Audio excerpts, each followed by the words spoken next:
Finally, the breakthrough has come. Shadab, the captain. Engine gone. Shadab after the break. Oh, into the action. Shadab Khan. Shadab Khan is one of the most recognizable faces of Pakistan cricket's new generation. Shadab Khan.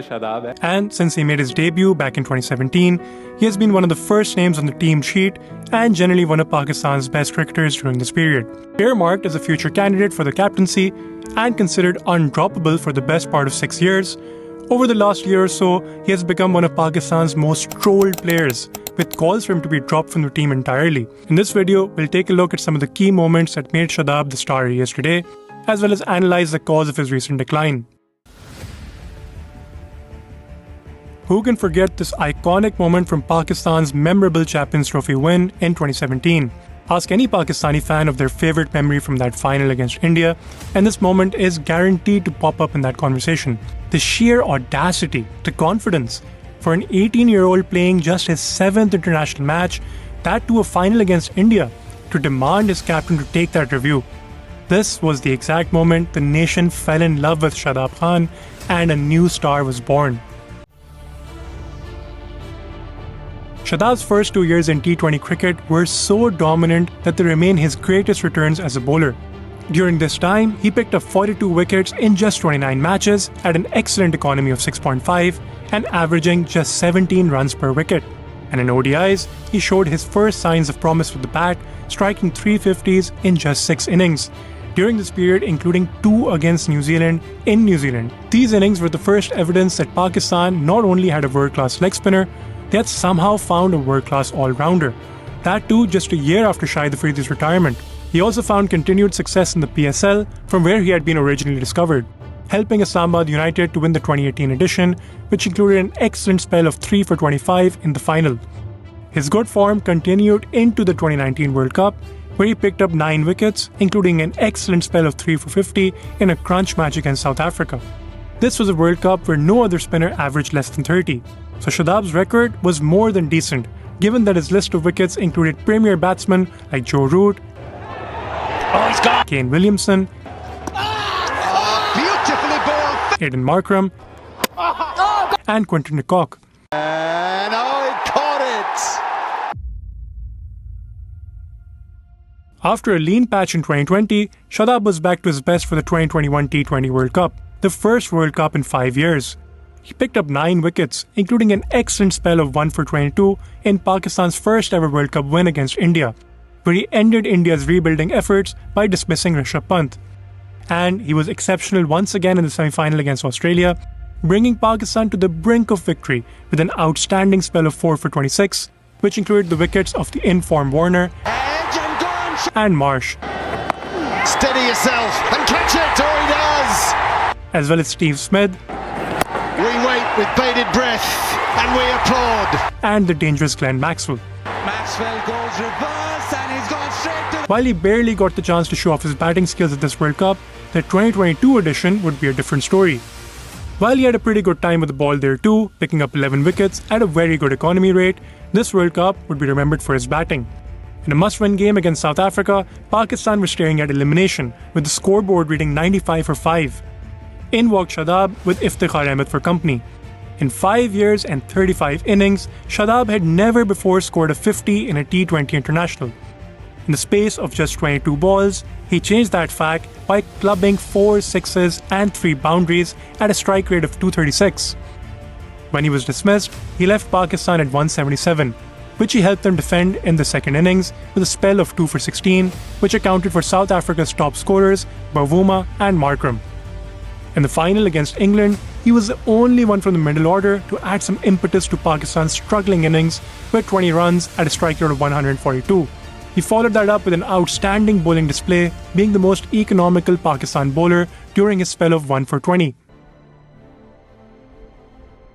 The early warning signs for Shadab came in the 2023 Asia Cup, where he was only able to pick up 2 wickets across 4 matches against India, Sri Lanka and Bangladesh.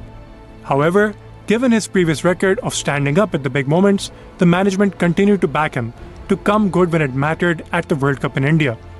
Except that never happened. After picking up just 2 wickets in his first 3 matches, Shadab was actually dropped for the first time in his career for the match against Australia. He was brought back for the match against Afghanistan, where he contributed an important 40 runs, but once again went wicketless. Against South Africa, it was a similar story, where Shadab again made 43, but this time suffered an injury which prevented him from bowling. He ended his campaign against England, going wicketless once again to end his 2023 World Cup in spin-friendly conditions with just 2 wickets in 6 matches. And despite bouncing back to win PSL 2024 as captain of Islamabad United, Shadab was about to endure his lowest ever point at the 2024 World Cup in the United States, where he failed to pick up a single wicket. In fact, he wasn't even trusted with the ball in the match against India, and his most significant contribution in the tournament once again was with the bat, where he made a quick-fire 40 against the US. Which brings us back to the question, what happened to Shadab Khan? Now, before we get to the reasons for the decline, do help us out by liking this video and subscribing to our channel so we can keep on producing more cricket tapes for you. Now, back to the video. Now, there are a mix of reasons that have contributed to Shadab's decline, especially in ODIs. For starters, Shadab had never played much red ball cricket. In fact, you'd have to go all the way back to 2020 for his last first-class match. Now, ODIs are a very different ball game compared to T20s. In T20s, batsmen are trying to attack you and be aggressive, so you have to bowl a lot more variations and you can pick up a lot more wickets to shots that batsmen might not need to play in an ODI. In ODIs, the need to attack is just not as pressing.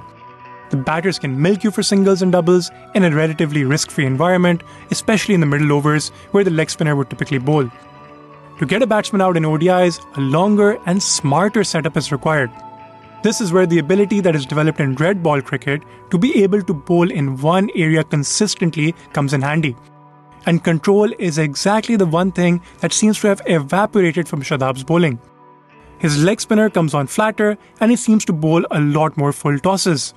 Another major benefit of red ball cricket is that bowling longer spells helps strengthen your bowling muscles. Unfortunately, Shadab has developed a history of recurring groin injuries, and it would appear that these have had a negative impact on his bowling form. Add to this, the fact that he has never really taken extended time off to rehab, choosing instead to play cricket leagues around the world, possibly while not being 100% fit. And it should also be mentioned that Pakistan's own scheduling hasn't helped. Between the 2019 and 2023 World Cup, Pakistan only played 36 ODIs, of which Shadab played 23. Leading leg spinners like Adam Zampa and Kuldeep Yadav both played more than 35 each, and went on to lead the bowling charts at the World Cup, while Shadab could only pick up 2 wickets. The loss of confidence he suffered from his ODI performances is another possible factor that has contributed to his wicketless run in the 2024 World Cup.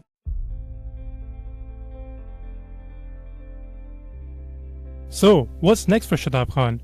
Demoted from the vice-captaincy and dropped from the team, he finds himself facing an uncertain future. While his skill set was once regarded as world-class, he can no longer be viewed as a bowling all-rounder. His batting, while more than handy, is not quite consistent enough on its own to justify his position in the team. Still, at the time of the making of this video, he's only 26 years old. He remains one of the greatest fielders Pakistan has ever produced, and his batting strike rate is still the highest amongst the current lot of players.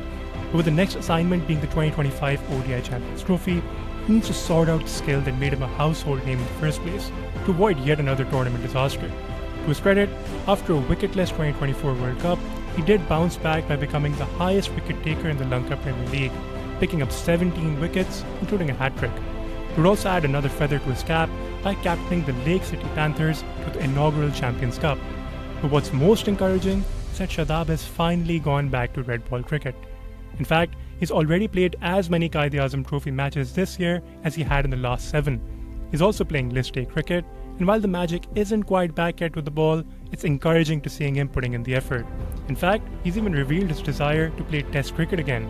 And all of this is positive news for Pakistan cricket because this is a man who has over the years proven that he is a match winner and game changer, whether it's with the ball, bat, in the field, or even as captain. There's no natural replacement for his talents, and even though Pakistan have a few young leg spinners, none of them have Shadab's experience, especially on the big stage. An in-form Shadab can add balance and variety to Mohammad Rizwan's team, especially with off-spin options available in the form of Salman Ali Agha and even Saim Ayub. So, what do you think?